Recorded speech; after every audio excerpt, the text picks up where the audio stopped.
No, son virus de árboles, por cierto. Por favor, si alguna vez en una reparación les preguntan, espero que no, pero en una reparación les preguntan, ¿qué son los arbovirus? No digan que son virus de árboles. En serio, lo han puesto en las reparaciones. Por eso no van a ¿Ah? Obviamente por eso merecen hasta la muerte. No merecen pasar, con eso nada más no digamos nada. Arbovirus viene del acrónimo de artrópodo, por virus transmitidos por artrópodos. Entonces, eso le da ciertas características especiales a estas virus. Ustedes nunca jugaron un juego que se llama Plaga, que es un juego de estrategia donde ustedes diseñan una enfermedad para extinguir el mundo. Yo lo jugué cuando estaba en la maestría en epidemiología.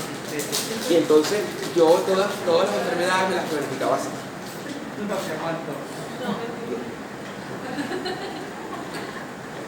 Por lo menos azúcar. Ok, fíjense, en 1967 la OMS definió lo que era una arbovirosis. Dijo que son grupos de virus que existen en la naturaleza principalmente y debido a la transmisión biológica entre hospedadores vertebrados susceptibles por artrópodos hematófagos. En pocas palabras, algún artrópodo que sea hematófago normalmente son zancudos. ¿Qué zancudos son? Zancudos que tengan ciertas, es decir, ¿qué género será? ¿Qué sexo? ¿Hembra o macho? Hembra. Hembras, porque las hembras son las hematófagas en ese grupo. ¿Qué pueden ser transmitidos? Claro, hay arbovirosis que son transmitidas por otras cosas que no son zancudos. Por ejemplo, garrapatas. ¿Se acuerdan de las pulgas? Hay pulgas que son capaces de transmitir, aparte de infecciones por bacterias, bueno, como las rickettsiales, también tenemos que pueden transmitir virus. Los piojos, pedículos humanus capitis, tienen la particularidad de que puede ser transmisor de alguna virosis, sobre todo a nivel en Asia y en Europa. Han aparecido una cosa de tifo, pero no bacteriano, sino viral. Entonces, nosotros tenemos en nuestra zona, vean, las poblaciones humanas, en este mapa mundi tenemos este espacio aquí. Esta es la zona intertropical. ¿Qué características tiene esa zona intertropical? Prevalencia de virus transmitidos por vectores. Primero están los zancudos. No hay estaciones. Solamente tenemos estación de calor y estación de lluvia con calor. No tenemos una estación gélida. No hay invierno, no hay otoño. No están como en España ahorita, que están achicharrados del calor y después van a estar congelados de frío. Nosotros tenemos un clima que la temperatura es cálida y no varía mucho. Por lo tanto, los artrópodos se han extendido en esta zona. De paso, por una razón social, también las zonas más pobres del mundo se ubican aquí. Eso también tiene que ver con el calor.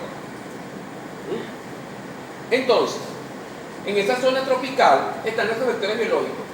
Los más famosos para nosotros son Aedes y Culex. Aedes, ¿por qué es famoso?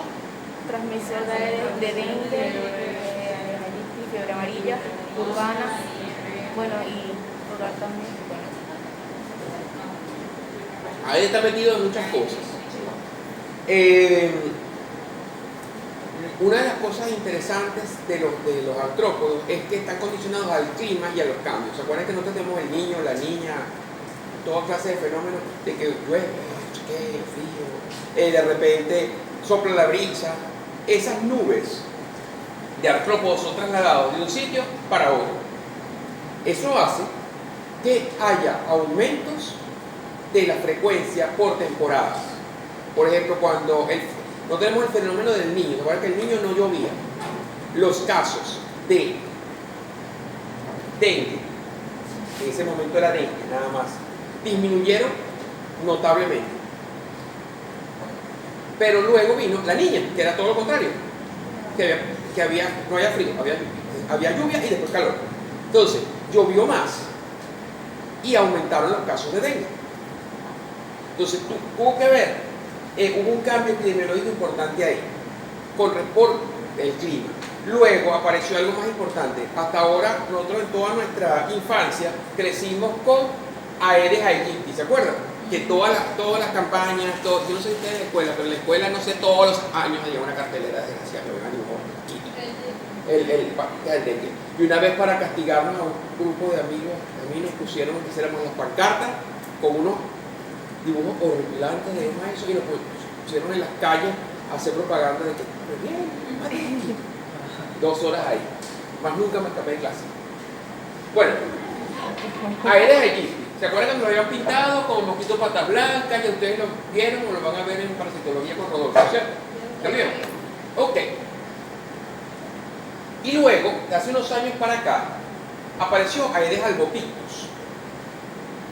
¿Lo han escuchado, verdad? Ese es el mosquito que se llama mosquito tigre. ¿Qué características tiene Aedes albopictus que lo diferencia de Aedes aegypti? Fiebre amarilla urbana y fiebre amarilla rural. Ok. Importante. Es rural. ¿Pero por qué es rural? Por el medio donde se encuentra. Pero, y que sea rural, tiene algo predispuesto. ¿Por qué? ¿Qué pasó? En 2010, 2012, se volvió loco el epidemiología aquí. Porque dengue siempre había por lluvia, poquito de dengue, De repente, de 2012 para acá, empezaron a aumentar los casos de dengue. Todo lo que había, es decir, todo el mundo tenía fiebre y tenía dengue. A mí en un año me dio 3 veces dengue. Y después apareció chikungunya, apareció Zika. Y se extendió enormemente, todo el mundo tenía Zika o chikungunya. ¿Qué pasó? ¿Había más Aedes aegypti que antes? ¿O qué pasó? ¿Qué fue lo que pudo haber pasado? Pasó que en 2010, 2012 apareció en nuestro escenario epidemiológico, en nuestra zona, Aedes albopictus, que estaba restringido al área rural y que yo siempre le echo una culpa a los gochos. Las migraciones, es decir, tanto de la gente que vende comida de aquí para allá y de allá para acá, es decir, que trae comida cruda, verduras, ese tipo de cosas, como la migración de las personas de un área determinada a otra, llevó, y los cambios, los niños, la niña y todo lo demás que pasó, llevaron Aedes albopictus a la zona urbana. Y como Aedes albopictus tiene por característica que es rural, es decir, cuando algo le dice que es rural y está en ciudad, ¿qué significa? Tú dices, mira, a ver, este es cerrero, es más resistente a los insecticidas, Aedes albopictus es más resistente a los insecticidas. ¿Se acuerdan que Aedes aegypti tiene unos reservorios que es agua estancada, pero que está limpia, bonita? No, Aedes albopictus donde sea. ¿Cuánto charquito consigue? Como Culex. Como Culex. Tiene las mismas características de Culex. Cualquier charquito. Mismas características ecológicas de Culex. Parecido en el sentido del aguante en sus criaderos. Es decir, los criaderos no necesitan ser tan limpio y puro y maravilloso como con Aedes aegypti, que es más exquisito. Dígame. Sí, se adaptó al campo. Otra característica importante es que en el caso del dengue, viene el mosquito, la hembra inocente, pica a alguien que tiene dengue, el virus queda ahí, traspasa ciertas barreras y pone que la sangre se utiliza para la maduración de los huevos. La hembra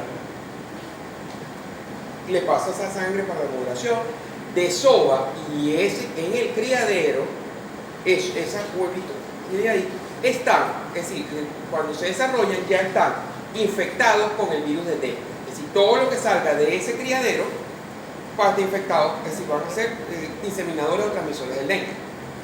Aedes albopictus no. La hembra de Aedes albopictus, además de hacer eso, te picó a ti y transmitió de aquí para acá, hay transmisión directa. Por eso, póngase, había ¿qué? 10% de casos de dengue, 60% al cabo de unos meses, porque el nuevo vector cambió las condiciones en las que ocurría la transmisión. Además que aparentemente predispuso a infecciones más relacionadas con ¿saben que existen hasta ahora? Ya se escribieron 5, pero antes eran 4 tipos distintos de dengue: dengue 1, 2, 3 y 4. El dengue 2 es el dengue hemorrágico, el virus dengue. El dengue 1 siempre había sido el predominante y el dengue hemorrágico en segundo lugar. Con la aparición de este nuevo vector tomaron partida dengue 3, dengue 4, mutaciones del virus original. Entonces, por ejemplo, dengue 3 y 4 te da una fiebrecita, dolor de estómago, diarrea, y eso es dengue. Se empieza a crear algo así, pero pasa y se presenta así. Lo que pasa es que el diagnóstico confirmatorio debería ser molecular y la gente no le para mucho a eso. Ok. Entonces, las familias de arbovirus son 3.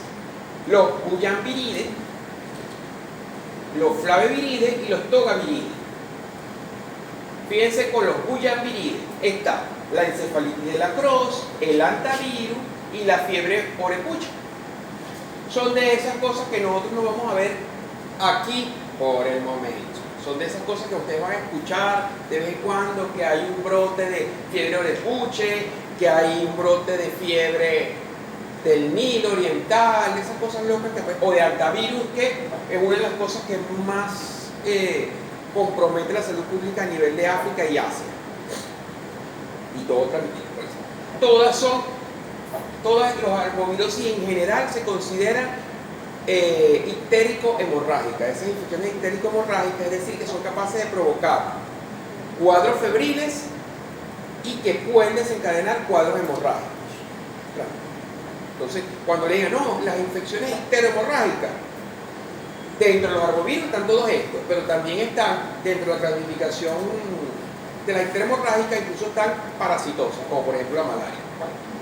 Entonces, nosotros tenemos la familia Flaviviridae, donde está el virus del dengue, el virus de la fiebre amarilla y el virus Zika. Y de la Togaviridae tenemos a chikungunya y el virus Mayaro. Seguramente alguna vez escucharon hablar de Mayaro. No. Se ha diagnosticado en el Esequibo, que era de nosotros y ya no es de nosotros, y en poblaciones de El Roraima. De esas cosas locas que hace como 2 años un médico me dijo, no, tengo un caso que probablemente es Mayaro. Suena como Marajoara. Más o menos. Bueno, pero Mayaro se parece mucho a chikungunya, y en realidad todos los casos de Mayaro, muy probablemente que se diagnostiquen de esta zona, pasan como si fuera chikungunya. Solamente por biología molecular pueden saberlo. Esta es muy probablemente una mutación de chikungunya. Ok, fíjense entonces, las arbovirosis pueden producir encefalitis, como el caso de la encefalitis de San Luis, encefalitis del Nilo, entre otras, fiebre y mialgias, dengue, orepuche, zika, punta de toro, entre otros virus, artritis y exantema, chikungunya y mayaro, y fiebres hemorrágicas, el dengue y la fiebre amarilla como tal. Nosotros hemos tenido, por ejemplo, desde el dengue, ha estado con nosotros mucho tiempo, pero la crisis del dengue como tal, que se convirtió en parte de nuestro diagnóstico diferencial de cuadros febriles, está con nosotros más o menos desde el año 89, más o menos 89, 90, que se empezaron a presentar casos de una fiebre rara en gente en el estado, por ejemplo en Venezuela, en el estado portuguesa. La gente tenía fiebre de 5 días, algunos se recuperaban bien y otros desarrollaban, entonces sangraban por las encías, sangraban por las heces, por la nariz, por las fosas nasales, y algunos murieron. Entonces, se diagnosticó que era virus del dengue. Y entonces vieron que había un dengue clásico y un dengue hemorrágico. Posterior a eso, una investigadora de Libia describió el virus de la fiebre hemorrágica de Guanarí, que es una variante del virus del dengue. Entonces, virus de la fiebre hemorrágica de Guanarito, yo creo que ella fue la única que lo investigó alguna vez en la vida, porque solamente se han diagnosticado casos en Guanarito. Guanarito está como a una hora de Guanare, en el estado portuguesa, y en esa zona se detectaron casos que eran similares al dengue, pero mucho más complicados. Entonces, cuando hicieron la biología molecular, no cuadró con dengue, sino con un virus totalmente nuevo. Entonces, no se le ocurrió un nombre más comercial que no, fiebre hemorrágica de Guanarito. No como el virus del Nilo Oriental, eso suena bonito. Ok. Entonces, vean que nosotros convivimos con esto, fiebre y mialgia. Cualquier paciente puede tener fiebre, dolor articular y nosotros, pues, es decir, antes pensamos, eso es dengue, o estamos en el estado de liga, es dengue o malaria. Y si nosotros pensamos que el paciente tiene dengue y te resulta que tenía malaria, lo diagnosticamos muy tarde, porque si alguien, no, tienes dengue, ¿cuál es el tratamiento? Acetaminofén, no tomes aspirina, no tomes ibuprofeno, mucho líquido. A los 5 o 6 días desaparece la fiebre, si es dengue, y ya. Para esto es paracetamol. Ahí cuando es que vas controlando la plaqueta. Exacto. La plaqueta no. 8 días, 10 días y el paciente no mejora, no es dengue. Era paludismo, pero tú dejas de pasar 10 días sin tratamiento para malaria y el paciente se pudo haber complicado, pudo haber echado renal y se vuelve. Por eso que la gente se muere por Vivax y Falciparum, porque se hace el diagnóstico muy tardío. Entonces, bueno, entonces vamos a hacer la prueba de dengue. Resulta que la prueba de dengue da positivo cuando el paciente tiene malaria, tú le haces la prueba de dengue y el 70% de los pacientes dan positivo para el dengue blog. Y entonces, el médico, tiene dengue y paludismo. No, tiene paludismo y tiene una reacción cruzada para dengue. Podría ser que tenga una infección cruzada, pero una infección mixta, pero lo más probable es que sea una reacción cruzada. Pero eso hay que tenerlo claro, porque la gente se muere si no diagnosticamos al que podemos tratar. Algunas veces también pasa que da tratamiento inútil a las personas. Es decir, le das tratamiento para la malaria y después que tenía la dengue. Pero es mejor pecar de precavido. Ok, fíjense, en el 2019 la OMS, que ahora son mis altos panas, si ahora les voy a hablar de ellos, voy a poner una franela del tipo de Tedros, el presidente, el director de la OMS. Cuando tenga reunión con ellos, si ellos me van a financiar esto, lo que ellos quieran. Ok, entonces la OMS en 2019 hizo una publicación interesante. Publicó arbovirosis emergentes y reemergentes transmitidas por aire en la región de las Américas y las implicaciones. Entonces ellos publicaron y encontraron que hubo un aumento de casos de arbovirosis en la zona y encontraron esto. Como vean desde 2008, como los casos de dengue fueron aumentando, dengue es el que está marcado en anaranjado, de repente se estabilizaron, niño y niña, y volvieron a subir. Luego empezaron a aparecer casos en 2014 de chikungunya, zika y dengue. Después disminuyeron esta fue la época de también una sequía de niño a niña, vean que tienen una. Después volvió a aumentar. Entonces, hay una periodicidad interesante con respecto a la lluvia, es decir, el cambio climático, vean que cada 4 años se mantiene a nivel de las Américas. Nosotros tenemos un agravante, es que tenemos el arco minero. En 2016, el arco minero cambió la epidemiología de todas las infecciones. Porque la gente no solamente abre huecos allá, es decir, el primer objetivo se fue de allá, de cualquier parte de Venezuela y de los países circunvecinos para allá. Abrieron huecos, agua, aeres, coolings, lo que sea. Todas las enfermedades habidas y por haber, todo lo que está apareciendo por ahí. Eso aumentó.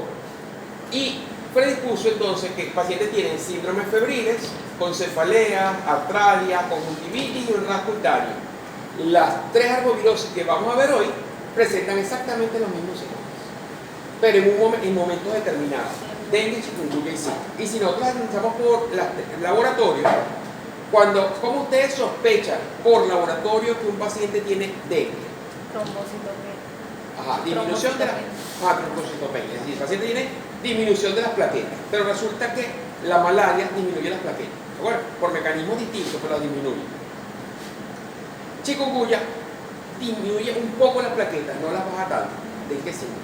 Zika las baja un poquito. Entonces, pero tú no tienes punto de partida. Entonces, bueno, se le bajaron un poquito, pero tú no sabías cómo las tenía normal. Entonces, hay que considerar que la trombocitopenia, si bien es un signo que hay que considerar, no es que me permita discriminar entre una y otra. Luego, si ¿alguno de ustedes le ha dado dengue alguna vez? Sí. Ajá. ¿Cuántos de ustedes tuvieron rash cutáneo? En su mayoría, la gente desarrolla rash cutáneo. ¿En qué día comenzó el rash cutáneo? ¿Se acuerdan? Después de la fiebre.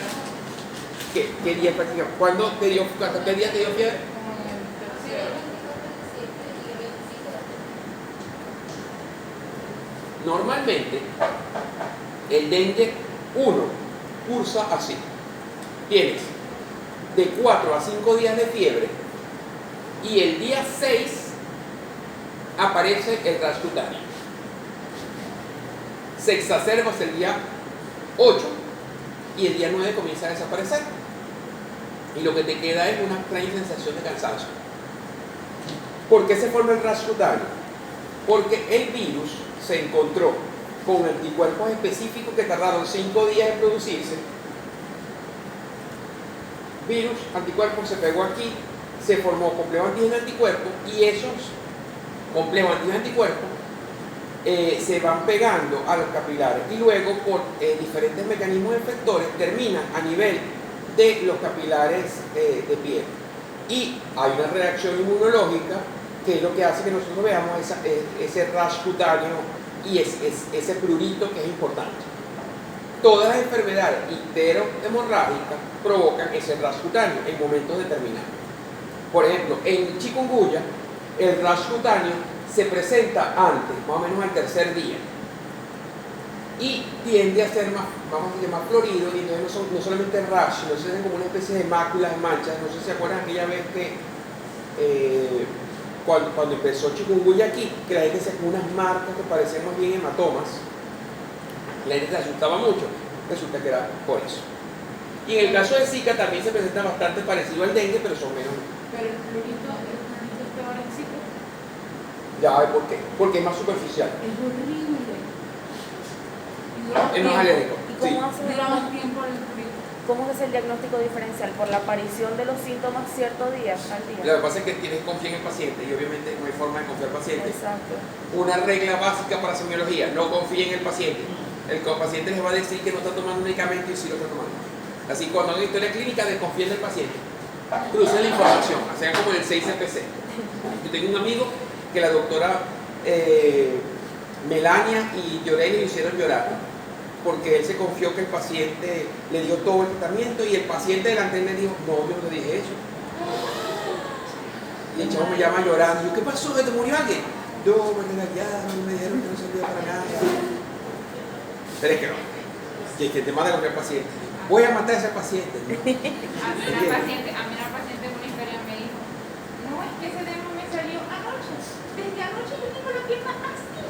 Y yo: señora, ¿qué hace así desde anoche? Y la primera historia uno hace: bueno, el paciente refiere que desde ayer, por lo que no tiene el edema. Cuando llegué así la doctora me dice: